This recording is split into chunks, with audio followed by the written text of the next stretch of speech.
ரகசிய அர்த்தம் உண்டு. அதாவது ஆதி சிவம் என்ற தனக்கொரு மூலமும் முடிவும் இல்லாத எல்லையற்ற பரவெளியாகிய சுத்த வெளியே தில்லை அம்பலமாக விளங்குகிறது.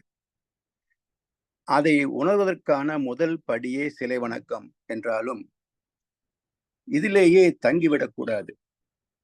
புலன் அடங்கி மனம் ஒடுங்கி நமது ஜீவாத்மாவுக்கு மூலமான பரமாத்மாவை உணர்ந்து தேவ நீதியை மதித்து ஒழுக்கம் சார்ந்து வாழ வேண்டும் என்பதுதான் இந்த வழிபாட்டினுடைய அசல் நோக்கம், அடிப்படை நோக்கம், உண்மையான நோக்கம். இப்படிப்பட்ட வழிபாடுகளில் ஒன்றுதான் பிரதோஷ வழிபாடு. சிவன் ஆலயங்களில் தினமும் மாலை 4:30 மணி முதல் 7:30 மணி வரை பிரதோஷ வழிபாடு செய்யப்பட்ட காலம் உண்டு.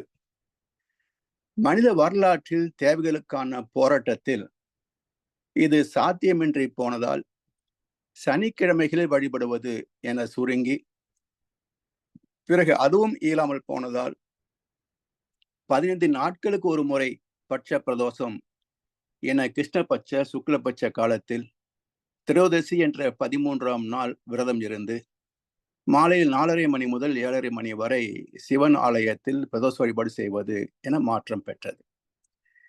இதுவும் இயலாதவர்கள் மாத பிரதோஷம் என கிருஷ்ணபட்சத்தில் திரையோதசியில் விரதம் இருந்து வழிபடலாம். இதுவும் முடியவில்லையா, வருடம் ஒரு முறையாவது மகா பிரதோஷம் மாசி மாதம் மகா சிவராத்திரிக்கு முன் திரையோதசியில் விரதம் தொடங்கி அமாவாசை அன்று சிவராத்திரியாக வழிபட்டு ஆதி சிவத்தை உணர்ந்து அயராத விழிப்புணர்வோடு வாழ வேண்டும் என்ற தத்துவத்தை உள்ளடக்கியதுதான் மகா சிவராத்திரி அன்று இரவு தூங்கிவிடாமல் விழித்திருக்கின்ற சடங்கு. இதை எதற்காக செய்கிறோம் என்ற ஒரு நோக்கம் வேண்டும் இல்லையா? நமது பாவங்கள் நீங்க வேண்டும் என்ற பிரார்த்தனை, மீண்டும் பாவம் செய்யாமல் நம்மை காக்க வேண்டும் என்றும் ஒரு பிரார்த்தனை. வந்த வினையும் வருகின்ற வல்வினையும் கந்தன் என்று சொல்ல கலங்குமே என்பார்கள். விநாயகனே வினை தீர்ப்பவனே என்றும் சொல்வார்கள். இது செய்கின்ற வினை அல்ல, செய்த வினை அல்ல, வந்த வினை. அதாவது ஆகாமிய கர்மா என்ற புது வினை, புகுவினை. அறிவு தன் விழிப்பு நிலை பெறலாத தெளிவில் 5 பெரும் பயிற்சிகள் விளைவாழி இல்லை என்கிறார் அல்லவா மகரிஷி. தெய்வத்தை உணர்ந்த விழிப்புணர்வில் இனி செய்யக்கூடியது தீவினைதான் கலங்குமே அன்றி ஏற்கனவே செய்த தீய கர்ம வினைக்குரிய விளைவு கலங்காது என்பது இதுல ரகசிய அர்த்தம். ஏனென்றால் செயலுக்கு விளைவாக வருவதே இறைவன் தானே. எதற்காக? அந்த செயலுக்கு தக்க துன்பத்தை தந்து ஆத்மாவை சுத்தப்படுத்துகின்ற சிவனின் மரக்கருணைதான் ருத்ரமூர்த்தி என்று சொல்லப்படும். இப்போ இந்த ஒரு அறையை நாம் சுத்தப்படுத்த வேண்டும் என்றால் ஒரு மூலையிலே துவங்கி குப்பைகளை பெருக்கிக் கொண்டே வருகிறோம். பாதி பெருக்கி முடிப்பதற்குள் கூட்டிய இடத்தில் ஒரு குப்பை போட்டு விட்டால் கூட்டி முடிக்கும் போது மறுபடியும் அங்கு குப்பை இருக்கும். சரி, அதை கூட்டி விடலாம் என்று தொடங்குகின்ற போது இந்த பக்கத்தில் குப்பையை போட்டு விட்டால் இந்த அறை எப்போது சுத்தமாகும்? இதே போலத்தான் ருத்ர சிவத்தின் கடமை, இயல்பு பாவத்திற்கு தகுந்த துன்பத்தை தந்து ஒவ்வொருவரின் ஜீவாத்மாவை சுத்தப்படுத்துவது. அப்படி ஒரு பாவத்தை சுத்தப்படுத்துவதற்குள் நாம் சில பாவங்களை செய்து விடுகிறோம். அதை சுத்தப்படுத்துவதற்குள் மேலும் பல பாவங்களை செய்து விடுகிறோம். இப்படியே இந்த ஆத்ம வாழ்க்கை போய்கொண்டே இருந்தால் நமது ஆத்மா சுத்தப்படுவது எந்த காலத்தில், எந்த பிறப்பில்? இதனால் தான் ஒவ்வொரு தலைமுறையிலேயும் துன்பங்கள் நம்மை துரத்தி துரத்தி அடித்துக் கொண்டே இருக்கின்றன. இதை புரிந்து கொள்ளாமல் வழிபாடு செய்தால் மட்டுமே போதும் என்ற ஒரு மயக்க வாழ்க்கை எந்த துன்பத்தையும் நீக்கவில்லை என்பது வரலாற்று உண்மை. இதுக்கு வேறு தனியான ஒரு சான்று தேவையில்லை. எனவே வெறும் சடங்குகளை செய்வதால் பாவத்தை பொசுக்கவோ தர்மத்தை தழைக்கச் செய்யவோ இயலவில்லை என்பது மனித சரித்திரம் கண்ட உண்மை. அது மட்டுமல்ல, 2020 உலகமெங்கும் கொரோனா, குறிப்பாக இந்தியாவில் எல்லா வழிபாட்டு ஸ்தலங்களும் மூடப்பட்டன. கிட்டத்தட்ட 4 மாதங்கள். யாரும் கோவிலுக்கு போகவும் இல்லை, வேண்டவும் இல்லை, வழிபடவும் இல்லை, அர்ச்சனை ஆராதனை செய்யவும் இல்லை. வாழ்க்கையிலே எந்த பெரிய மாற்றமும் நிகழவில்லை. வழக்கம் போல் ஓடிக்கொண்டிருந்தது. அப்படி என்றால் நம்முடைய துன்பத்தை நீக்குவதிலே இறைவனின் பொறுப்பு என்ன? நமக்கு சுகபோகங்களை அள்ளி தருவதிலே இறைவனின் கருணை என்ன? இதை சிந்தித்து பார்க்க வேண்டும் இல்லையா? நல்லதொரு வாய்ப்பு கிடைத்தது கொரோனா காலத்துல. வெறும் வழிபாடுகளால் நம்ம எந்த நன்மை தீமைகளையும் பெறவோ தவிர்க்கவோ முடியாது என்பது அனுபவபூர்வமாக கண்ட உண்மை. இதை கண்ணதாசன் அழகா சொல்வார். பஞ்சை போட்டு நெருப்பை மறைப்பவன் பைத்தியக்காரனடா, பாவம் தீர்க்க பணத்தை இறைப்பவன் பச்சை மடையனடா, நெஞ்சுக்கு நீதியை ஒழித்தே வாழ்பவன் நிச்சயம் மிருகமடா, மனம் மேன்மையிலும் தன் வேர்வையிலும் தினம் வாழ்பவன் தெய்வமடா என்றார். நெஞ்சுக்கு நீதியை ஒழித்து வாழ்கின்ற வகையில இருக்கின்ற போது எப்படி பாவங்கள் குறையும், துன்பங்கள் நீங்கும்? எனவே இந்த அறம் சார்ந்து வாழக்கூடிய வாழ்க்கைக்கு திரும்ப வேண்டும், ஏற்கனவே செய்த பாவங்களை நீக்கிக் கொள்ள வேண்டும் என்பதுதான் பிரதோஷ வழிபாடு. இந்த வழிபாட்டில் என்னென்ன பொருள் வைத்து எப்படி வணங்குவது என்றெல்லாம் யூடியூப்ல நிறைய இருக்கிறது. உங்களுக்கும் பல விஷயங்கள் தெரிஞ்சதுதான். எனவே அவற்றை பற்றியெல்லாம் விளக்கத்தை தவிர்த்து இந்த வழிபாடு தோன்றியதான தத்துவார்த்தத்தை, ரகசியத்தை மட்டுமே நாம் சிந்திக்க இருக்கின்றோம். இந்த வழிபாட்டு முறை எப்படி வந்தது என்பதற்கு ஒரு புராண கதை உண்டு. அந்த கதைக்குள் மிக அற்புதமான மனவளக்கலை தத்துவம் மறைந்திருக்கிறது. அது எப்படி என்று பார்ப்போம். மகரிஷி அவர்கள் ஒரு முறை சொன்னார்கள், பக்தி மார்க்கத்திலே சடங்கு சம்பிரதாயங்களுக்கு எல்லாம் காரண காரியம் இருக்கிறது. அந்த காரண காரியத்தை புரிந்து கொண்டு இதற்காகத்தான் இந்த சடங்கை செய்கிறேன் என்று புரிந்து செய்தால் பலன் அதிகம் என்றார் மகரிஷி அவர்கள். எனவே வழிபாடு செய்ய வேண்டாம் என்பது இந்த விளக்கத்தின் நோக்கம் அல்ல. பொருள் புரிந்து தேவையுள்ளதை செய்யலாம் என்பதுதான். இப்போ இந்த என்ன சொல்லப்படுகிறது? பிரதோஷ வழிபாட்டை பற்றிய கதை. ஒரு நாள் பராசக்தியின் சபையிலே மிக சிறப்பாக நாட்டியம் ஆடிய ஒரு பெண்ணுக்கு பராசக்தி ஒரு மாலையை பரிசளித்தார். சிறப்புமிக்க அந்த மாலையை அவள் துர்வாச மகரிஷிக்கு அர்ப்பணித்து விட்டாள். மகரிஷி துர்வாசரோ பற்றற்ற துறவி. அவருக்கு இந்த மாலை என்ன தேவை? எனவே அதை அவர் தேவேந்திரனுக்கு பரிசளிக்க நினைத்த போது தேவேந்திரன் அதை ஆணவத்தால் துர்வாசரை அவமதித்ததால் துர்வாசர் சாபமிட்டார். அதன் விளைவாக இந்திரலோகமே செல்லும் அனைத்தும் இழந்து பார்க்கடலில் மூழ்கிவிட இந்திரலோகமே அரக்க லோகமானது. எல்லா செல்வங்களும் பார்க்கடலில் மறைந்து போயின. இழந்த அனைத்தை மீண்டும் பெற பார்க்கடலை கடைய வேண்டிய தேவை ஏற்பட்டது. இதை தேவர்களால் மட்டுமே செய்ய முடியுமா? தேவர்கள் சுகவாசிகள், உழைக்க தெரியாத சோம்பேறிகள். இவர்கள் எப்படி செய்வாங்க?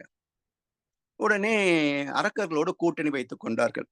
நாம் இருவரும் சேர்ந்து கடைவோம், வருவதை பங்கு கொள்ளலாம் என்று ஒரு நிபந்தனையின் அடிப்படையில் கூட்டு சேர்ந்தார்கள்.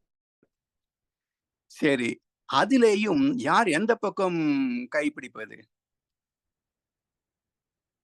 வாசுகி பாம்பை கயிறாகவும், மந்திரமலையை மத்தாகவும், மகாவிஷ்ணு கூர்ம அவதாரமாக வந்து ஆமை வடிவத்திலே அந்த மேருமலையை தாங்குவதாக வைத்து பார்க்கடலில் கடைவது என்று ஏற்பாடாகியது. இப்ப இந்த ஏற்பாட்டின்படி கடை வேண்டும் என்றால் பாம்பு தலைப்பகுதி வரும். அதனால் அரக்கர்களை தலைப்பகுதியிலேயும் பாதுகாப்பாக தேவர்கள் வால் பகுதியில் நின்று கொண்டு பார்க்கடலில் கடைந்தார்கள். இப்போ முதலில் வந்தது என்ன என்றால் ஆழகால விஷம் வந்தது. அது யார் எடுப்பாங்க? எனக்கு வேண்டாம், உனக்கு வேண்டாம், நான் ஜாக்கிரதா வந்தது உள்ள போகுமா, யாரோ ஒருத்தன் எடுத்தது ஆகணும் என்று ஆழகால விஷம் தோரத்த தேவர்களும் அசுரர்களும் தலை தெறிக்க ஓடினார்கள். எங்க போய் தஞ்சம் புகுவது? இருக்கிற சிவபெருமான் அவரிடத்திலே போய் ஆழகால விஷயத்தில இருந்து எங்களை காத்துள்ள வேண்டும் என்று காலில் விழுந்தார்கள். உடனே சிவபெருமான் இந்த ஆழகால விஷத்தை வாங்கி அருந்தினார். சிவன் செத்து போயிட்டு என்ன பண்றது என்று உமையவள் சிவனின் கழுத்தை பிடிக்க அது கழுத்திலேயே தங்கி சிவபெருமான் திருநிலக்கண்டரானார் என்பது ஒரு கருத்து. இந்த சம்பவம் நிகழ்ந்த நாள் எது என்றால் கிருஷ்ணபட்ச திரையோதசி நாள். அதான் மகா பிரதோஷ காலமாக ஆண்டுதோறும் இங்கே நாம் வழிபடுகின்றோம். அதாவது ஆழகால விஷயத்திலிருந்து தேவர்களும் அசுரர்களும் காப்பாற்றப்பட்ட நாள் பிரதோஷ வழிபாடு. அதாவது நமது தீய கர்ம வினைகளை நீக்கும் வழியில் செயல்பாடுகளை தேவ நீதிக்கேற்ப மாற்றி அமைத்துக் கொள்ள வேண்டிய நாள் என்று பொருளே தவிர இலவசமாக நம்முடைய பாவங்கள் தீர்க்கப்படும் என்று கருத்து அல்ல. தேவர்களையும் அசுரர்களும் சிவபெருமானை பணிந்து போற்றியதால் காப்பாற்றப்பட்டதை போல பக்தர்களும் சிவனையும் நந்தியம் பெருமானையும் பணிந்து போற்றினால் தங்களது தோஷங்களிலிருந்தும் காப்பாற்றப்படுவோம் என்பது ஒரு நம்பிக்கை. சரி, இந்த நம்பிக்கை சாத்தியம் என்றால், சொல்லப்பட்டது சத்தியம் என்றால், காலம் காலமாக பிரதோஷத்தில் வழிபட்ட பக்தர்கள் அனைவரும் தேவர்களைப் போல சகல தோஷங்களில் இருந்தும் நிவர்த்தி பெற்று பெருமைக்குரியவர்களாக வாழ்ந்திருக்க வேண்டுமே. அப்படி யாராவது சாட்சி காட்ட முடியுமா? இல்ல. இந்த கேள்வி நாத்திகவாதம் அல்ல. அறிவை கொண்டு பக்தி, ஆத்திகம், நாத்திகம் என்ற எல்லைகளை கடந்து சிந்திக்க வேண்டும். அப்பதான் உட்பொருள் ரகசியம் புரியும். இதுல என்ன உட்பொருள் என்றால், இந்த கதையில் சொல்லப்பட்ட கதாபாத்திரங்கள், அந்த கதாபாத்திரங்களுடைய பெயர்களிலே ஒரு ரகசியார்த்தம் இருக்கிறது. ஒவ்வொரு பெயருக்கும் ஒரு காரண பெயர். அவருடைய பொருளை புரிந்து கொண்டால்தான் கதையின் சாரம் புரியும். இப்ப முதலில் துர்வாசர், இறைவனை உணர்ந்து தர்மத்தின்படி வாழ்கின்ற ஞானி. அடுத்து தேவேந்திரன், அதாவது ஜீவகாந்தம். தேவர்கள் என்பது ஐம்புலன்கள். இந்த ஐம்புலன்களுக்கு தலைவன் தேவேந்திரன். அதாவது ஜீவகாந்தம் இல்லை என்றால் புலன்கள் வேலை செய்யாது. அதனால் ஐம்புலன்களுக்கு அடிப்படையான ஜீவகாந்தமே இதற்கு தலைமை தாங்குகிறது. அரக்கர் என்பது ஆணவம். பார்க்கடல் வித்து சக்தி இருக்கின்ற இடம். மந்திரமலை துரியம். வாசுகி பாம்பு குண்டலினி சக்தி. ஆமை ஆன்மீக பாதையிலே பயணித்து இறைவன் உணர்வதற்கு பொறுமை மிக அவசியம். எடுத்தேன் கவிழ்த்தேன் என்று ஞானம் பெற்றுவிட முடியாது. அதற்கு நீண்ட கால முயற்சி, விடாமுயற்சி வேண்டும். அடுத்ததாக வெள்ளை யானை வந்தது. வெள்ளை யானை என்பது சுத்த தேகம். பிறகு வெள்ளை குதிரை, அது வித்து சக்தி. அமிர்தம் சாகாவரமாகிய ஜீவ சமாதி நிலை. ஆழகால விஷம் என்பது கர்ம வினை பதிவுகள். நந்தி மனம், சக்தி உமாதேவி சக்தி களம், சிவம் அறிவு, தெய்வம் சுத்தவெளி. இப்ப இந்த 15 கதாபாத்திரங்களுக்கும் வேதத்திலே தத்துவத்தின் வழியிலே இதற்கு இன்னென்ன உபமானங்கள் சொல்லப்பட்டிருக்கின்றன என்ற கருத்தை பார்த்திருக்கிறோம்.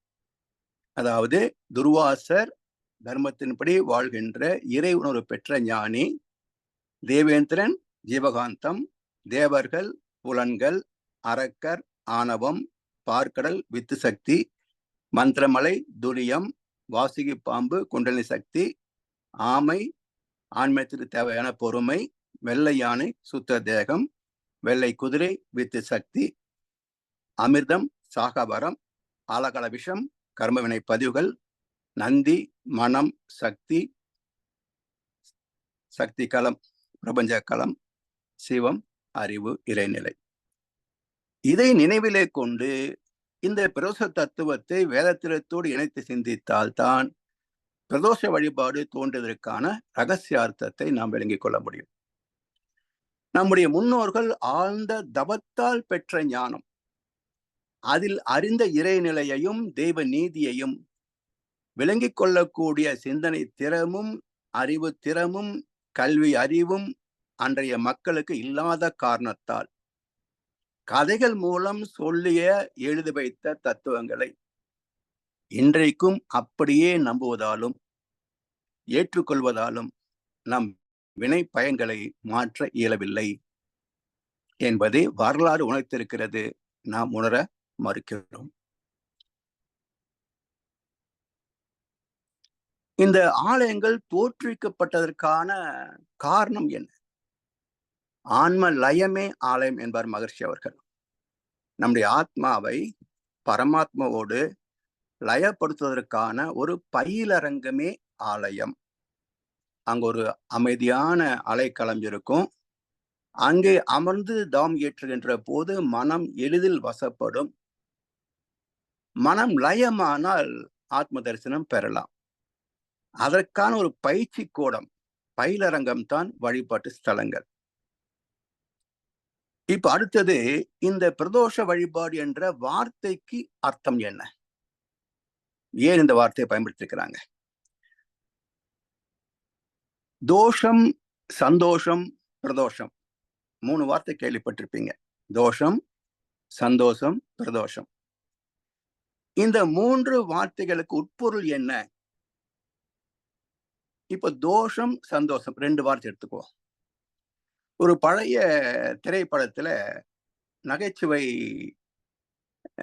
கலைஞர் NS கிருஷ்ணன் ஐயா அவர்களும் அவருடைய மனைவி T.A. மதுரம் ஐயா அம்மா அவர்களும் ஒரு காட்சியில இந்த உண்மையை அற்புதமாக காட்டியிருக்கிறார்கள். பகவத்கீதையில சொல்லப்பட்ட தத்துவத்தை பாமரர்களும் புரிந்து கொள்ளக்கூடிய வகையிலே மிக எளிமையாக நகைச்சுவையாக சொல்லப்பட்ட ஒரு தத்துவம். அது என்னன்னு பாருங்க. இப்போ NSK ஐயா வெளியிருந்து வீட்டுக்கு வர்றாங்க. அப்போ மதுரம் அம்மா கேட்கறாங்க, என்னங்க எனக்கு ஒரு சந்தேகம். என்ன? இந்த சந்தோஷம் இருக்கே, அதுலயே தோஷம் கலந்துருக்கு இல்லையா? அது எப்படி? ஓ, சரி சரி, இதுக்கு உனக்கு தெளிவா விளக்கி சொல்லணும் வா. எங்க? வா சொல்றேன் வா என்று அந்த அம்மாவை அழைத்து கொண்டு பின்கட்டுக்கு போறாங்க. அங்கே கிணற்று சுவர் இருக்கும் இல்லையா? இந்த கிணற்று சுவர் மாதிரி ஏறி நில்லு அப்படின்றாங்க. எதுக்கு? ஏறி நில்லு சொல்றேன். அந்த அம்மா ஏறி நின்னாங்க. இப்ப ஐயா சொல்றாங்க, இப்ப பாரு, நீ என்ன கேட்ட? தோஷத்துக்கும் சந்தோஷத்துக்கும் என்ன வித்தியாசம் கேட்ட இல்லையா? பார், இப்ப நீயா கிணத்துல விழுந்துட்டேன்னு சொன்னா எனக்கு சந்தோஷம். நானா உன்னை பிடிச்சு கிணத்து தள்ளி விட்டுட்டா எனக்கு தோஷம்னார். என்ன கருத்துங்க? நமக்கு ஒரு நன்மை வேணும், ஒரு பிரச்சனை தீரணும். அந்த பிரச்சனைக்குரிய நபரோ ஒரு நிகழ்ச்சியோ தானாக நிகழ்ந்து போனால், அதன் மூலமாக என்னுடைய பிரச்சனை தீர்ந்து போனால் அது சந்தோஷமானது. இதுல பாவம் கிடையாது.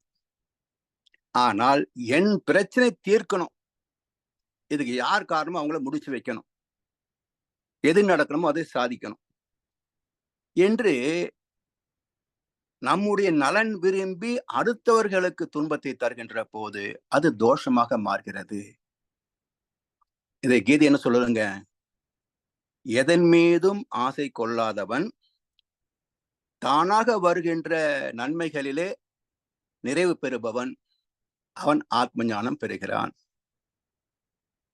அது அழகா இங்கே ஒரு நகைச்சுவை காட்சியாக காட்டிவிட்டார். அப்போ நாம ஒன்றை பறித்தால் அது பாவம்.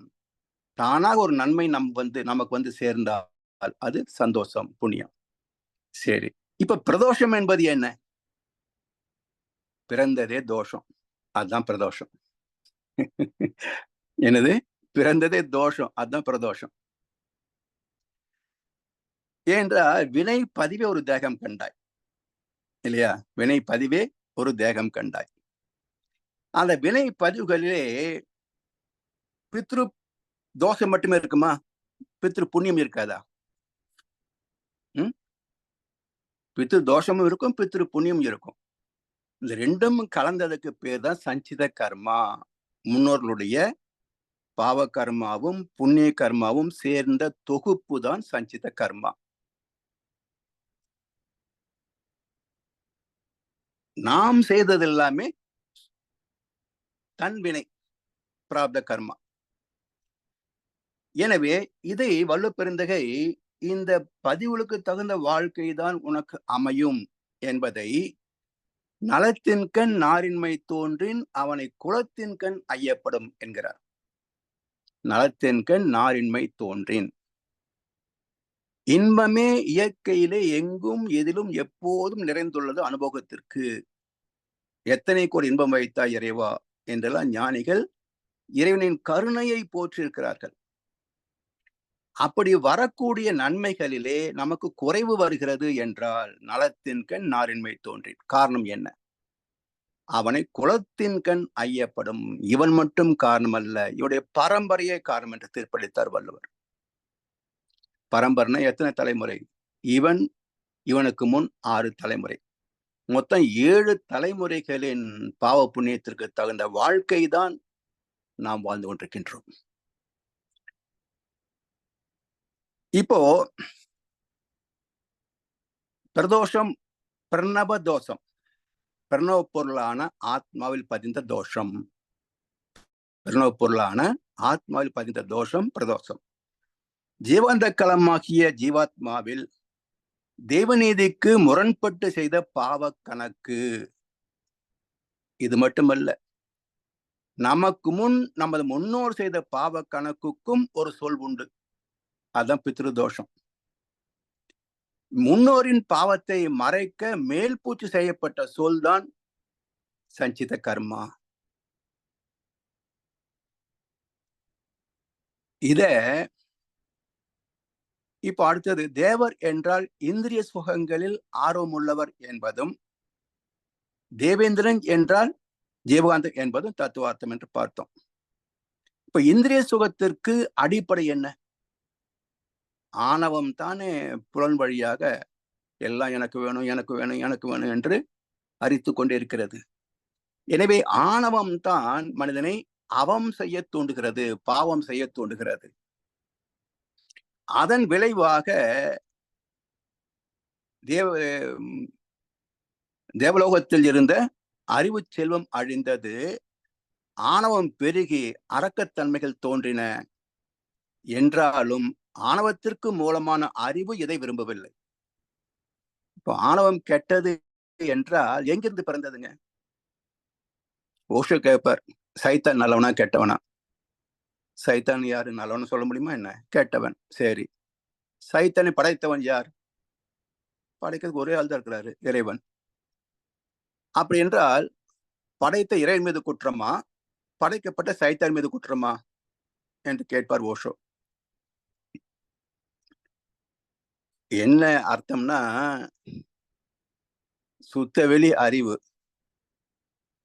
அதுவே ஆணவமாக மனமாக செயல்படுகிறது. மனம்தான் சைத்தான். அப்ப அறிவு தெய்வீகம், மனம் சாத்தான், சைத்தான், அரக்கன், ராட்சசன். அதனால் ஆணவத்தின் வெளிப்பாடு அரக்கத்தன்மைகள் என்றாலும் ஆணவத்திற்கு அடித்தளம் மூலம் அறிவுதானே. அதனால் அந்த அறிவு இந்த துன்பத்தை விரும்பவில்லை. எனவே தீய எண்ணங்களிலிருந்து தீய பதிவுகளிலிருந்து மீள விரும்பியது அறிவு. இதற்கான விமோசனம் என்ன? பேரறிவாகிய சிவத்தை அறிவதே, தெய்வத்தை தரிசிப்பதே, பரமாத்மா தரிசனம் பெறுவதே. கர்ம வினைகளால் மனிதனிடம் இருந்த தெய்வீக பண்புகள் குறைந்து தீய குணங்கள் மிகுந்து மனிதனே அசுரனானான், அரக்கனானான், ராட்சசனானான், சைத்தான் ஆனான், சாத்தான் ஆனான். சரி, இந்த அசுரர்களின் குரு யார்? சுக்கராச்சாரியார். வார்த்தைக்கு பொருள் என்ன? சுக்கிலம் ஆச்சாரியார், சுக்கராச்சாரியார். சுக்கிலம் with Sakthi. வித்து சக்தியில ஆத்மாவில பதிவுகள் இருக்கு. அந்த கர்ம வினைகளின் படி மக்களை அதர்மம் செய்ய தூண்டுபவர் சுக்கிலம் ஆச்சாரியார், சுக்கராச்சாரியார். ஆத்மாவில் இருக்கின்ற தீய கர்ம வினைகளை செயல்படுத்தி அதன் மூலம் துன்பத்தை சந்திக்க வைக்கின்ற இயற்கையின் ஒரு அம்சம் சுக்கில ஆச்சாரியார், சுக்கராச்சாரியார். சரி, புண்ணியம் இருக்குமே, இந்த நல்வினைகளை படி நம்மை வழிநடத்துபவர் பிரகஸ்பதினு அர்த்தம். இவர் தேவகுருன்னு சொல்லுவாங்க. அதாவது நல்ல புண்ணிய காரங்களை தூண்டி விடுபவர் பிரகஸ்பதி, கெட்டதை தூண்டி விடுபவர் சுக்கராச்சாரியார். சரி, இப்போ ஒரு அற்புதமான கருத்து பாருங்க. அரக்கர்கள் தோன்றிக் கொண்டு இருக்கிறாங்க, இறைவன் அவதாரம் எடுத்து வதம் செய்து கொண்டு இருக்கிறார். இந்த அரக்கர்களை உற்பத்தி செய்வதே சுக்கராச்சாரியார் தானே. இந்த அரக்கத்தன்மையை உற்பத்தி செய்வதே சுக்கராச்சாரியார். அவரை கொண்டிருந்தா அரக்கர் வந்திருக்க மாட்டாங்களே. ஏன் இறைவன் சுக்கராச்சாரியர் கொல்லவில்லை?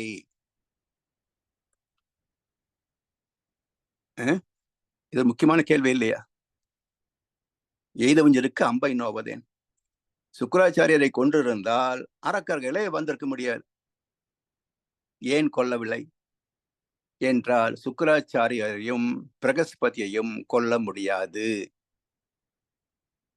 ஏன் என்றால் அவர்கள் பருத்தோற்றங்கள் அல்ல, கேரக்டரைஸ்ட் பயோ மேக்னெட்டிக் வேவ்ஸ், அனுபவங்களை பதிந்திருக்கின்ற ஜீவகாந்த களம். அதனால் அவர்களை வெல்ல முடியாது, கொல்ல முடியாது. அவர்களிருந்து வெளிப்பட்ட வினைகளுக்குத்தான் விளைவை தர முடியுமே தவிர அடிப்படை சக்திக்கு, ஆற்றலுக்கு தண்டனை கொடுக்க முடியாது, புண்ணியத்தை கொடுக்க முடியாது. இப்படி நம்முள் இருக்கின்ற தேவ குணங்களுக்கும் அசுர குணங்களுக்கும் இடையே நடக்கின்ற ஒரு தொடர் யுத்தம் தான் குருட்சேத்திரம், ஜிகாத் போராட்டம். ரெண்டுக்கு ஒரே அர்த்தம் தான். குருட்சேத்திரம் என்றாலும் ஜிகாத் போராட்டம் என்றாலும் இரண்டும் நம்முள் இருக்கின்ற நல்வினை தீவினைகளுக்கு இடையே நடக்கின்ற போராட்டம். பழக்கத்திற்கும் விளக்கத்திற்கும் இடையே நடக்கின்ற ஒரு தொடர் யுத்தம். அசுரத்தன்மையிலிருந்து விலகி தெய்வத்தன்மையோடு இனிமையாக வாழும் வழி தியானத்தின் மூலம் ஆத்ம தரிசனம் பெறுவதே. என்ன செய்யணும்? பார்க்கடல் என்ற வித்து சக்தியை நற்குணம் ஆராய்ந்த போது மனம் என்ற அசுர குணமும் நற்பண்போடு துணை நின்றதையே தேவர்களும் அசுரர்களும் சேர்ந்து வாசுகி பாம்பை கயிறாகவும் மந்திரமலையை மத்தாகவும் ஆமையை தாங்குதளமாகவும் கொண்டு பார்க்கடலை கடைந்ததாக சொல்லப்படுகின்ற கதை. வேத தத்துவத்தோடு இணைத்து பாருங்க. வினை பதிவுகளோடு வந்திருக்கிறோம். கெட்டதை நீக்கணும், நல்லதை தூய்க்கணும். இந்த கெட்டது நல்லதை தரம் பிரித்து பார்ப்பதற்கு நமக்கு விளக்கம் வேணும். கெட்டதை வெல்வதற்கு யுத்த பயிற்சி வேணும். அந்த யுத்தம் தான் குருட்சேத்திரம். இந்த குருட்சேத்திரத்திலே யார் நமக்கு துணை? பகவான் நமக்கு துணை, கிருஷ்ண பரமாத்மா. 5 குதிரைகள் பூட்டிய ரதம் என்ற இந்த உடல், 5 புலன்கள் பூட்டிய உடல் என்ற ரதம். இங்கே மனம்தான் யாருங்க? யுத்தம் செய்கின்ற வில்லாளி. இதுதான் கிருஷ்ணார்ஜுன காட்சி.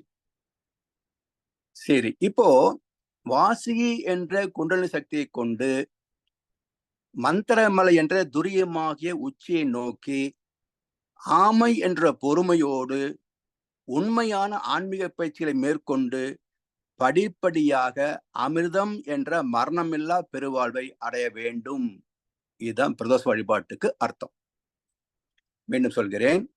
வாசுகி என்ற குண்டலினி சக்தியை கொண்டு மந்திரமலை என்ற துரியமாகிய உச்சியை நோக்கி ஆமை என்ற பொறுமையோடு உண்மையான ஆன்மீக பயிற்சிகளை மேற்கொண்டு படிப்படியாக அமிர்தம் என்ற மரணமில்லா பெருவாழ்வை நோக்கி பயணிக்க வேண்டும், அடைய வேண்டும்.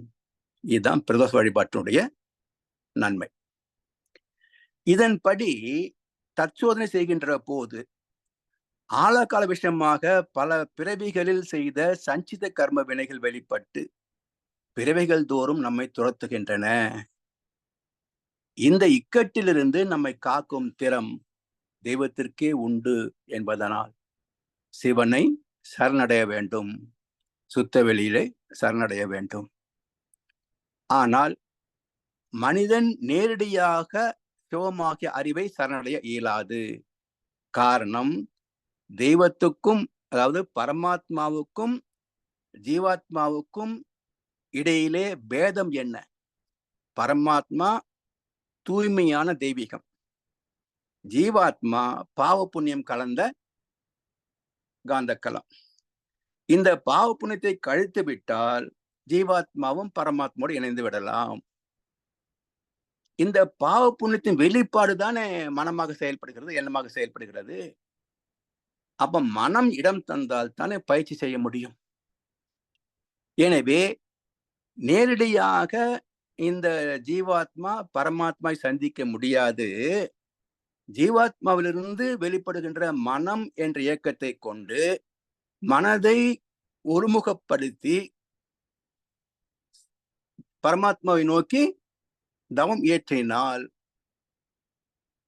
வெற்றி பெற்று விடலாம், பிரதோஷ வழிபாட்டிலே நிறைவு பெற்று விடலாம். அந்த மனம் என்பதுதான் நந்தி. மனம் என்பதுதான் நந்தி. இப்போ நந்தி திருக்குறான்லேயும் சொல்லப்படுது. திருக்குறான்லேயே அதிகமான வசனங்கள் உள்ள ஒரே அத்தியாயம் 2வது அத்தியாயம் அல் பக்ரா, அந்த மாடு என்று பொருள். எந்த மாடு? மனம் என்னும் மாடு அடங்கில் தாண்டவ கோணே, முக்தி வாய்த்தது என்றே நினையாட தாண்டவ கோணே. அப்ப மனம் என்றும் என்னும் மாடு. சோ மாடாகவே மனுஷன் மாறக்கூடாது, மத்தவங்க பொருள் மேல ஆசை வைக்க கூடாது. மாட்டுக்கார வேலை உன் மனசை கொஞ்சம் பார்த்துக்கிடான்னாரு. மாட்டுக்காரர் யாருங்க? அறிவு. எதை பார்த்துக்கணும்? இந்த மனசை மேய்க்கணும். எனவே மனமாகிய நந்தி மூலமாகத்தான் சிவமாகிய அறிவை தரிசிக்க இயலும். ஆனால் மனம் அவ்வளவு எளிதில் வழிவிட்டு விடுமா? துணை வருமா? சாத்தியம் இல்லை. சரி, மனதோடு மல்லு கட்டி வெல்ல முடியுமா? மனதை கொண்டு விட முடியுமா?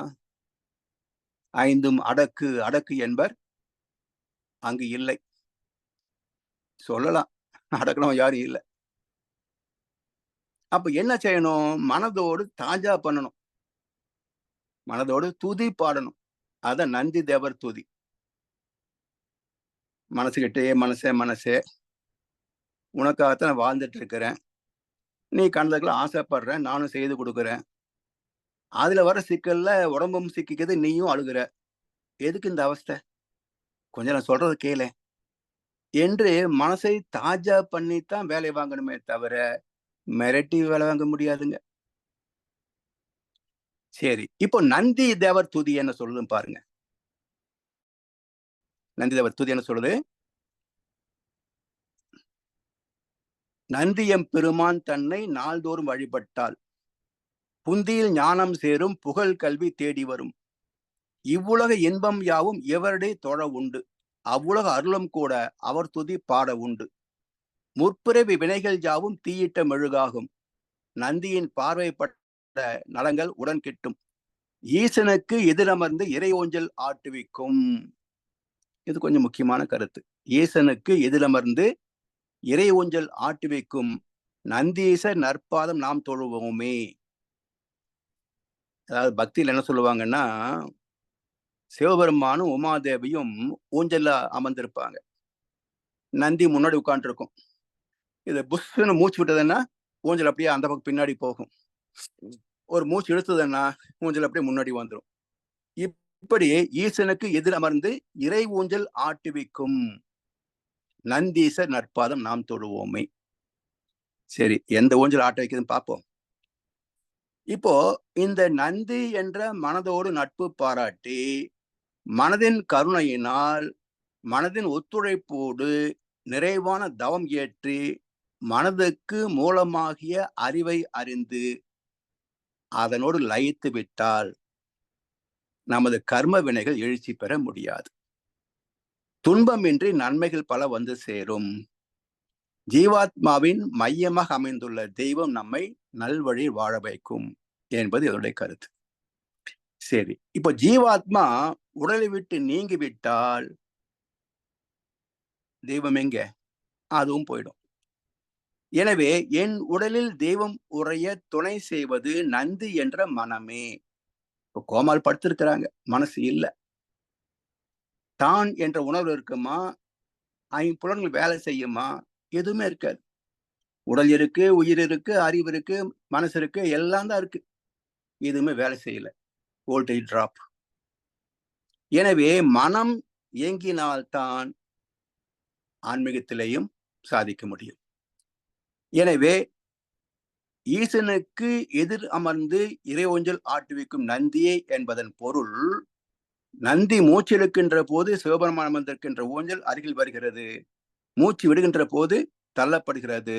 அதாவது பூரகம் ரேசகம் என்ற மூச்சு காற்றை உள்இழுத்து வெளிவிடுகின்ற சுவாசம் மூலமாக பிராணாயாமம் என்று ஒரு காலத்துல குண்டலினி யோகம்லாம் இப்ப கிடையாதுங்க.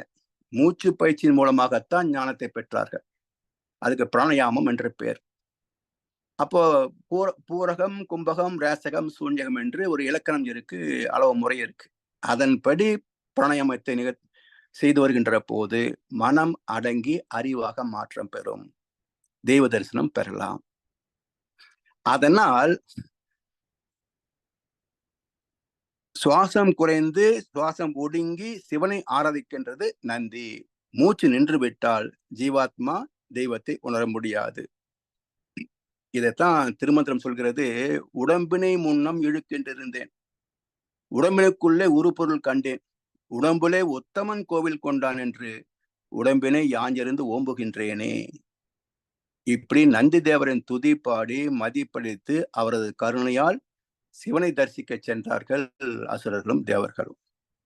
அதாவது நமது பாவ புண்ணிய கர்ம வினைகள் நந்தி என்ற மனதின் ஆசையோடு சிவனை தரிசித்தன.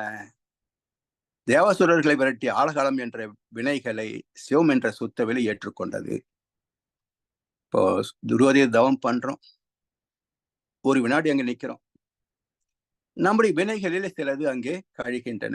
கர்ம வினைகள் எல்லாம் கழிந்தன உணர்கின்றேன், உன்னை அறிந்து உய்ய உலகோருக்கு தொண்டு செய்வன் என்று மகசூர் கவியில சொல்வார்.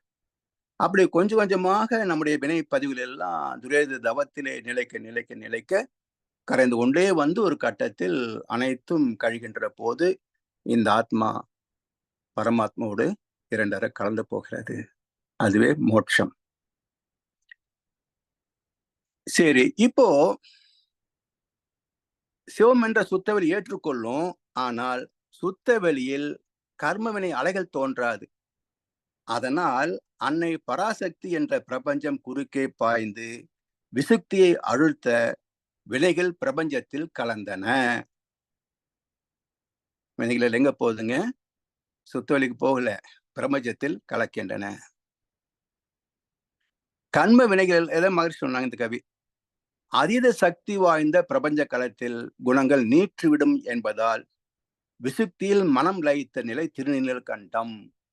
விசுக்தியில் மனம் நிலைத்தால் அது திருநீலகண்டம். ஆட்டி வைத்த மிருகம் என்று அடங்கிவிட்டதடா, அமைதி தெய்வம் முழு மனதில் கோவில் கொண்டதடா. பிறக்கும் முன்னே இருந்த உள்ளம் என்று வந்ததடா. இறந்த பின்னே வரும் அமைதி வந்து விட்டதடா. அதுதான் இந்த பேரின்பம். இப்படி கண்ணதாசன் சொன்னது போல குணங்கள் அற்ற நிர்குண குணாதீத சமாதி நிலையில் ஆத்மா நிறைவு பெறுகிறது. மனதளவில் அனைத்தையும் துறந்த சரணாகதியை சிவனை தரிசிப்பதற்கான ஒரே தகுதி. சரி, இப்போ நந்தனார் என்ன பண்ணாரு? சற்றே விலகிரும் பிள்ளாய் என்றார். கல் நகர்ந்தது, சிவ தரிசனம் கிடைத்தது. இது கதை. இப்ப நான் என்ன கேட்கிறேன், இது நடந்தது சரி.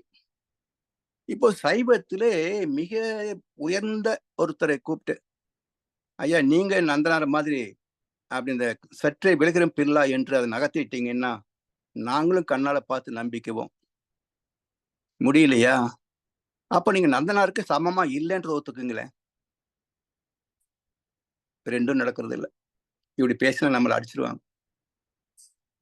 அதான் நடக்கும். கல் எந்த காலமும் யாராலும் நகர்த்த முடியாது. பிறகு என்ன பண்ண? மனதை நகர்த்தினால் தரிசனம் பெறலாம். ஜீவாத்மாவுக்கும் பரமாத்மாவுக்கும் இடையே நிற்பது, இடைஞ்சலாக நிற்பது மனசு. மனதை நீக்கிவிட்டால் மனம் அறிவாகிய மனிதனும் தெய்வமே. அது மட்டும் இல்ல, சிவனை தரிசிப்பதற்கு ஒரு இலக்கணம் இருக்கு. நந்திகளை 2 கொம்புகளுக்கு இடையில் தான் தரிசிக்கணும் என்பது ஒரு விதி இருக்குங்க. அப்படி என்றால் நந்தனார் ஏன் விளக்குவானே?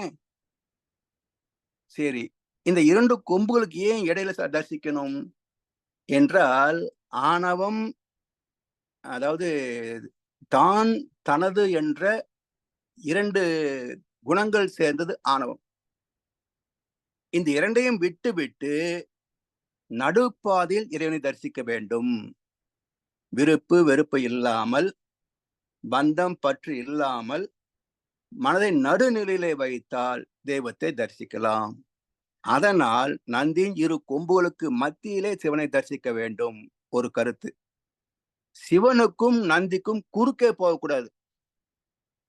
ஏன் என்றால், சிவன் செயலுக்கு தக்க விளைவு என்பதை நந்தி என்ற மனதின் மூலமாகத்தான் தருகிறான். மனம்தானே ஒரு எண்ணத்தை கொடுக்குது. அப்ப நல்ல காரியமோ கெட்ட காரியமோ மனம்தான் எண்ணத்தை உருவாக்கி அந்த எண்ணத்துக்கு ஏற்ற சூழ்நிலை அமைய அதை செய்கின்ற போது நமக்கு நன்மையோ தீமையோ நிகழ்கிறது. அப்ப மனம் இல்லாமல் சிவம் நேரடியாக செயல்பட முடியாது. அதனால் மனதுக்கும் சிவத்திற்கும் இடையே போகக்கூடாது. மனம் எப்போதும் தெய்வத்தை சார்ந்தே இருக்கணும். தெய்வ நீதியை சார்ந்தே செயல்படணும். அதுக்கு குறுக்கே போகக்கூடாது. தெய்வ நீதிக்கு குறுக்கே போகக்கூடாது. சரி, இதுக்கு பிறகு ஐராவதம் என்ற வெள்ளை யானையும் உச்சை சரவஸ் என்ற வெண்குதிரையும் வந்தன. இவற்றை இந்திரன் எடுத்துக்கொண்டான். இந்திரன் தான் நல்லவன் இல்லையா? அதாவது தெய்வத்தை சந்திக்கக்கூடிய வாய்ப்புகள் பெற்றவன். ஏன்? சுத்த தேகம் என்ற வெள்ளை யானை. வித்து சக்தி திணிவு பெற்ற நிலை வெண்குதிரை உச்சை சரவஸ். இந்த 2ம் சேர்ந்ததனால அவர்கள் எப்போதும் தெய்வத்தின் அருகிலே இருக்கலாம். தெய்வத்தை விரும்பிய போது தரிசிக்கலாம். அதாவது இனிமையான வாழ்வுக்கு வித்து சக்தி திணிவும் தூய்மையான சுத்த தேகமும் அவசியம். சரி, இதன் பிறகு அமிர்தம் வந்தது. தெய்வ குணங்களை நிலைத்திருக்க வேண்டும். அசுர குணங்கள் நிலைத்தால் துன்பம் பெருகும் என்பதால் அமிர்தம் அசுரர்களுக்கு மறுக்கப்பட்டது. பார்க்கடலை கடைந்தால் வித்து அமிர்தம் வரும். காயல்ப பயிற்சி செய்தால், அசுமுத்திரை செய்தால் அமிர்தம் வரும். இந்த அமிர்தத்தை எங்க சேர்க்கிறோம்? உச்சியில சேர்க்கிறோம். துரியத்துல எங்க? மந்திரமலையில சேர்க்கிறோம். அப்ப அது நமக்கு சாகா வரம் என்ற ஜீவ சமாதி நிலையை கூட்டி வைக்கும். எனவே தீவை இருக்கக்கூடாது, வளரக்கூடாது என்பதனால் அதற்கு ஆயுள் நீட்டிக்க கூடாது என்பதனால் அவர்களுக்கு அமிர்தம் மறுக்கப்படுகிறது. அமிர்தம் சாப்பிட்டு பிறவி கடல் கடந்து சிவத்தோடு ஐக்கியமாவது மகா பிரதோஷம். சரி, இதெல்லாம் வழிபாட்டு முறை ஏற்கனவே நம்ம பார்த்துட்டோம். இதுல நந்திதேவர் துதியை அடுத்து மிருத்யுஞ்சய மந்திரம் உச்சரிக்க வேண்டும். மிருத்யுஞ்சய மந்திரம் ஒரு 4 வரி தாங்க. ஏதோ பெரிய பிரம்மசூத்திரம் மாதிரி பெருமை பேத்துவாங்க. இல்ல ஒண்ணும் இல்லை. நீங்க சமஸ்கிருதம் சொல்லணும்னு அவசியமே கிடையாது. அழகா தமிழ்ல அவருடைய பொருள் இருக்கு. இந்த பொருளை பிரதோஷ வழிபாட்டுல உட்கார்ந்து 108 முறை உச்சரிச்சு பாருங்க. மனம் தானே பந்தம் பற்று பாசத்திலிருந்து விலக தொடங்கிவிடும். செய்து பாருங்க. என்ன கருத்துன்னா, நறுமணம் கமழும் மேனியனே, 3 கண்களை உடையவனே, அனைவரையும் பேணி வளர்ப்பவனே, உன்னை நாங்கள் வணங்குகிறோம். பழம் கனிந்து கிளையின் பிணைப்பிலிருந்து விடுதலையாகி உதிர்வதைப் போல மரணத்திலிருந்தும் நிலையற்ற பந்தங்களிலிருந்தும் எங்களுக்கு விடுதலை தருவாயாக. இப்போ தரையிலேயே இந்த பூசணிக்காய், வெள்ளரிக்காய் எல்லாம் காய்க்குது பாருங்க. அந்த காய் முற்றிவிட்டால் தானே அந்த காம்பின் இணைப்பு துண்டிக்கப்பட்டுடும். தேங்காய் கூட மரத்திலிருந்து கிராவிட்டியில விழுகுதுன்னு சொல்லலாம். ஆனா இது கொடியோடு பறந்த பூசணிக்காய். அது முற்றுகின்ற போது தானே அந்த கொடிக்கும் காய்க்கும் உள்ள இணைப்பு துண்டிக்கப்பட்டுவிடும். அது போல இயல்பாகவே வாழ்க்கையில் ஒரு நடுத்தர வயது வருகின்ற போது குடும்பம், பந்தம், பற்று, பாசம் என்ற அந்த பிடிப்புகளில் இருந்தெல்லாம் நாம் கொஞ்சம் கொஞ்சமாக விலக தொடங்கிவிட வேண்டும். 60-70 வயசாகிற போது prepare for retirement from earth, பூமியை விட்டு போவதற்கு தயாரா இருக்கணும். எனவே இதை தமிழ்லேயே 108 முறை சொல்லுகின்ற போது நம்முடைய மனம் கொஞ்சம் கொஞ்சமாக இந்த பற்று பாசத்தை விடுபட தொடங்கிவிடும். சரி, இப்படி லௌகிக வாழ்க்கையிலிருந்து ஆன்மீகத்தை நோக்கி பயணிக்கணும். 2வது, இந்த இறைவனை வணங்குகின்ற போது நந்தியின் ஒரு காதை பொத்து கொண்டு மறு காதில் பேச பார்த்திருக்கீங்களா? சிவன் ஆலயங்களிலே நந்தியினுடைய ஒரு காதை பொத்து கொண்டு ஒரு காதில் பேசுவாங்க. இது என்ன ரகசியமா இருக்குது என்று கேட்டால், நந்தி கிட்ட சொன்னா நடக்கும் அப்படின்னு சொல்லுவாங்க. மனுஷங்கிட்ட சொன்னாலே நடக்க மாட்டேன்றது. கல்லுகிட்ட சொன்னா எப்படிப்பா நடக்கும்? நீ நாத்திகன். நாத்திகன் இல்ல, நந்தி என்பது என்னுடைய மனசு. என்னுடைய மனசனுடைய 2 காது இருக்கு.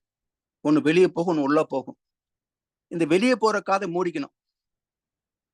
அதுக்கு என்ன பேருங்க? Repulsive force. உள்ளே போற காது உள்ளம். அந்த உள்ளே போற காதுல, ஏன் மனசே ஏன் இப்படி எல்லாம் பண்ணிட்டு இருக்கிற, நீ கொஞ்சம் பக்குவம் இப்படி எல்லாம் செஞ்சேன்னு இவ்வளவு சுகம் இருக்குது. நீ என்ன சுகத்தை நாடுகிறாயோ அதெல்லாம் இந்த அனுபவ பொருட்களில் இல்லை. நீ கேட்கறது பேரின்பம். இது இந்த பொருட்கள்லயோ மக்கள்கிட்டயோ இல்லை. அது அங்க இருக்குது. உன்னுடைய மூலமாகிய சிவன் இடத்துல இருக்குது. அங்க போயிட்டேன்னா உனக்கு வேற எதுவுமே தேவைப்படாது. கேள்வி வரும்போது பதில் ஒன்று வேண்டும். கேட்க நினைக்காத மனம் ஒன்று வேண்டும். அந்த 2ம் கிடைக்கிற இடம் துரியாதீதம், சுத்தவெளி. அங்க போயிருப்பா, உனக்கு எதுவுமே அப்புறம் தேவைப்படாது என்று இந்த மனசை கொஞ்சம் கொஞ்சமா அங்க போக்கஸ் பண்றோம் பாருங்க. அதுக்குத்தான் நந்தியின் காதிலே ஓதுவது என்ற ஒரு சடங்கு. இப்ப அதை நம்ம என்ன பண்றோம்? தவத்திலே சங்கல்பம் செய்கிறோம். இப்படி மனதை கொண்டே நடத்துகின்ற போது அடுத்தது என்ன பக்குவம் வருது பாருங்க. பிரதோஷ வழிபாடு நிகழ்த்துகின்ற போது வாழ்க்கையுடைய பந்தம் பற்று எல்லாம் கொஞ்சம் விளக்குகின்ற போது என்ன ஒரு பெரிய மாற்றம் நிகழும் என்றால், அடுத்தொரு பொருளை எடுப்பதில்லை என்ற மனப்பக்குவம் வந்துடும். தட்ஸ் நாட் மைண்ட், அது என்னுடைய பொருள் அல்ல. இந்த பக்குவம் வந்துவிட்டால் லஞ்சம், ஊழல், திருட்டு, ஏமாற்று, பித்தலாட்டம் எதுவுமே இருக்காது. அடுத்தது, மற்ற சுதந்திரத்தில் நான் குறுக்கிடுவது இல்லை என்ற பக்குவம் வந்துவிட்டால் மன வருத்தம், துயரம், பகை, பிரிவு, சண்டை, சச்சரவு எதுவுமே இருக்காது. வாழ்க்கை எப்படி இருக்குங்க? ஆனந்தமா இருக்கும். இதுதான் உண்மையான வியாபாரத்தனம் இல்லாத பிரதோஷ வழிபாடு என்பதை உணர்ந்து பயன் கொள்ள வேண்டும் என்பதைத்தான் மகரிஷி அவர்கள் நமக்கு மனவளக்கலை பயிற்சிகளாக தந்திருக்கிறார்கள். ஸோ இந்த பயிற்சிகளை நாம் செய்கின்ற போது அதுவே ஆன்மீக வழிபாடு, ஆத்ம வழிபாடு, இறை வழிபாடு. இதற்கு மேல் சாதிக்கக்கூடிய அர்த்தமுள்ள உண்மையான இறை வழிபாடு வேறு எதுவுமே கிடையாது. கீதையிலேயே இப்போ கோவிலை சுத்தப்படுத்தலாம், அதுக்கு தேவையானதெல்லாம் செய்யலாம், இது ஒரு வகையான வழிபாடு. அப்ப மலர்கள், பிரசாதம் இதெல்லாம் வைத்து இறைவனுக்கு படைத்து பூஜை செய்யலாம், இது ஒரு வகை வழிபாடு. இந்த 2 வகை வழிபாட்டை விட உயர்ந்தது என்ன என்றால் மானச பூஜா, மனதை கொண்டே செய்கின்ற வழிபாடு. அதுதான் உயர்ந்த கட்டமான வழிபாடு என்று கீதை பேசுகிறது. எனவே வெறும் சடங்கு சம்பிரதாயங்களிலே மூழ்கி விடாமல் மனதை கொண்டு செய்கின்ற வழிபாடே உச்சகட்டமானது, உயர்ந்தது, சாஸ்வதமானது, சத்தியமானது, சாதிக்கக்கூடியது என்பதை உணர்ந்து பயன் கொள்வோம் என்று சொல்லி வாய்ப்பளித்த அனைவருக்கும் நன்றி பாராட்டி இன்றைய உரையை நிறைவு செய்கின்றோம். வாழ்க வளமுடன், வாழ்க வளமுடன், வாழ்க வையகம். வாழ்க வளமுடன் ஐயா. மிக சிறப்பாக இந்த பிரதோஷ வழிபாட்டினுடைய மகிமையை வேதாத்தியத்தோடு நீங்கள் ஒப்பிட்டு கூறிய விளக்கத்தை கேட்டு ரசித்து கேட்டுக் கொண்டிருந்தோம்.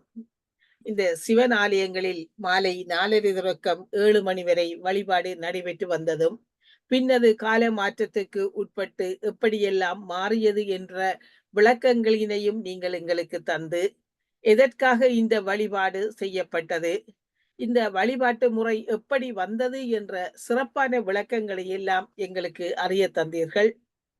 அது மட்டுமன்றி அந்த சந்தோஷம், தோஷம், பிரதோஷம் சிறப்பான விளக்கங்களாக தானாக ஒரு விடயம் நடந்தால் அது சந்தோஷம், நம் நலன் கருதி மற்றவர்களுக்கு துன்பத்தை நாம் கொடுக்கும் போது அது எப்படி தோஷமாகிறது என்றும், பிறந்ததே தோஷம் பிரதோஷம் என்றும் அழகான விளக்கங்களை தந்து சுக்கிராச்சாரியாருக்குரிய அழகான விளக்கம், கர்ம வினைப்படி அதர்மம் செய்ய தூண்டுபவர் சுக்கிலம் ஆச்சாரியார், சுக்கராச்சாரியார் என்றும், நல்வினைப்படி நடத்துபவர் பிரகஸ்பதி என்றும், இவர்கள் பருத்தோற்றங்கள் அல்ல, இவர் ஜீவகாந்த களம் என்றும், எமக்குள் நடக்கின்ற இந்த நல்வினை தீவினைகளுக்கு இடையில் நடக்கின்ற போராட்டம்தான் குருஷோத்திரம் என்பதையும் மிக அழகான விளக்கங்களாக தந்து இந்த பிரதோஷ வழிபாட்டு முறையை வேதாத்திரியத்தோடு இணைத்து ஒப்பிட்டு அதற்குரிய விளக்கங்களை எல்லாம் படிமுறையாக எமக்கு தந்து எமது குண்டலினி சக்தியை, அதை வாசுகி பாம்போடு ஒப்பிட்டு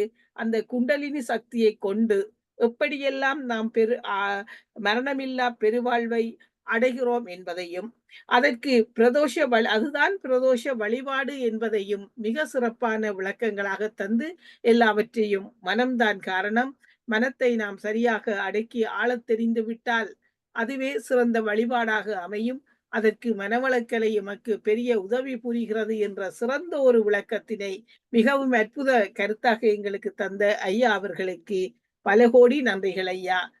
வாழ்க வளமுடன் ஐயா. நன்றி அம்மா. வாழ்க வளமுடன். மாணிக்கவாசகம் ஐயா, ஐயா டிராவலிங்ல இருக்கிறார். வாழ்க வளமுடன் ஐயா. வளமுடன். இப்பதான் வீட்டுக்குள்ள கரெக்டா நுழையிறேன். ஐயா பேச்சா அப்பப்ப டிராபிக்ல இருக்கு, டிராபிக் ஜாம் ஆகுது, கேட்க முடியல. இருந்தாலும் ஐயாட்ட ஒரு கேள்வி. ஐயா வாழ்க வளமுடன். வாழ்க வளமுடன் ஐயா, சொல்லுங்கள். இந்த ஆமைங்கிறது எதை கம்பேர் பண்ணீங்க? பொறுமை. பொறுமை, அவ்வளவுதான். அல்லைங்க, அந்த ஆமை மேலதான் மலையை வச்சு வாசுகி பாம்பு வச்சு கடையிறாங்கன்னா அது மூலாதாரத்துல இருக்கிற குண்டலினி சக்தி உறங்கும் இடம் தான் ஆமைங்கிறாங்க. அங்க வேகம் கம்மியாக இருக்கும், எண்ணிக்கை அதிகமாக இருக்கும், அது மேல மலையை வச்சு அப்படின்னு நான் சொல்லிட்டு இருக்கிறேங்க வெளியில. அதுவும் பொருத்தமா தான் இருக்கீங்க, அதை சேர்த்துக்கலாம். அது மூலாதாரம். ஏன்னா பார்க்கடல் வரும்போது அது மூலாதாரம் சொன்னதுனால இதை வந்து பொறுமை எப்படின்னு எடுத்துக்கிறீங்கய்யா? பார்க்கடல் ஓ. மூலாதாரம் வித் சக்தி தானே. அதாங்க நம்ம உடல் இயக்கத்துக்கு உண்டான அந்த ஆற்றல் வந்து மையப்புள்ளியில மூலாதாரத்துல எண்ணிக்கை வேகம் சுழற்சி மிக மிக கம்மி. ஆ. அதுல வச்சு கடைஞ்சாதான் குண்டலினி சக்தி வச்சு கடைஞ்சாதான் அங்கிருந்து ம். சுழுமுனை திறந்து உச்சந்தலைக்கு மேருமலைக்கு உயர்வுல வரும்போது அது அந்த அந்த நம்ம செஞ்ச பாவப்பதிவு ஆழக்கால் விஷம் மேல வரும்போது அமிர்தமாக ம். ம். மாறுகிறது. ம். நல்ல உதவியா. அப்புறம் இந்த இதுக்கு தமிழ்ல என்ன சொன்னீங்க? மகா எதுங்கய்யா? மிருத்யுஞ்சு மந்திரம் இந்திய சொன்னீங்களே. ஓமமா? அதுக்கு சொல்றேன். ரொம்ப அற்புதங்க ஐயா. அது என்ன சொல்றாங்கன்னா, ஆ, ஆ. நறுமணம் கமழும் மேனியனே, ஓ. திரியம்பகம் யஜாமகே, 3 கண் திரியம்ப உடையவன். ஆ, 3 கண் திரையம் உடையவனே, அதாங்க. ஓம் திரியம்பகம் யஜாமகே, சுகந்திம் சுகம் புஷ்டிவர்த்தனம் உருவாருமிக பந்தனான் மிருத்யோர்முஷீய மாம்ரிதாத் அப்படின்னு சம்ஸ்கிருதம். அதுக்கு ஆமாங்க, தமிழ் ஆமாங்க. விளக்கம் என்னன்னா, நறுமணம் கமழும் மேனியனே, 3 கண்களை உடையவனே, அனைவரையும் பேணி காப்பவனே, உன்னை நாங்கள் வணங்குகிறோம். பழம் கனிந்து கிளையின் பிணைப்பிலிருந்து விடுதலையாகி உதிரை போல மரணத்திலிருந்தும் நிலையற்ற பந்தங்களிலிருந்தும் எங்களுக்கு விடுதலை தருவாயாக. மிக அற்புதங்க ஐயா. ரொம்ப டாப். இதையே 108 அற்புதம். முறை சொன்னோம்னா புரிஞ்சு கொஞ்சம் பந்தப்பற்று பாசத்திலிருந்து விலகலாம். கண்டிப்பாங்க. அது அதிகாலையில அத சொன்னோம்னா, மகா மிருத்யுஞ்சய ம். மந்திரம் சமஸ்கிருதத்திலேயே சொல்லலாங்க. ஏன்னா, சமஸ்கிருதம் வந்து சப்தத்துக்கும், மனித மனதிற்கும் நெருங்கிய தொடர்பு உண்டு அப்படின்னு வந்தது இருக்கு. தான் ஆனா பொருள் புரிந்தால் இன்னும் கொஞ்சம் பலன் அதிகமா இருக்கும். அதாங்க. பொருள் இல்லைங்க. சப்தத்துக்கு வேல்யூ உண்டுங்க. பொருள் ஆமா. 2ஆம் பட்சம். அர்த்தம் 2ஆம் பட்சம்ங்கிறாங்க அதிலேயே. நீங்க சப்தம் தான் இருக்கும். இப்ப திரியம்பகம் இந்த மந்திரங்களையே அந்த உச்சரிப்பு மாறாம, சப்தம் மாறாம சொல்லணும். திரியம்பகம் யஜாமகே சுகந்திம் புஷ்டிவர்தனம் உருவாருகமிவ பந்தனான் மிருத்யோர்முட்சீய மாமிருதாது. இது சப்தங்கள் அந்த அலை ஆமா. இயக்கம். வாழ்த்துக்களுங்க ஐயா. நன்றி, நன்றி. நான் பார்க்கிறேன். நன்றிங்க. உங்களுக்கு வருது, நீங்க பாடுவீங்க. எங்களுக்கு வரலையே.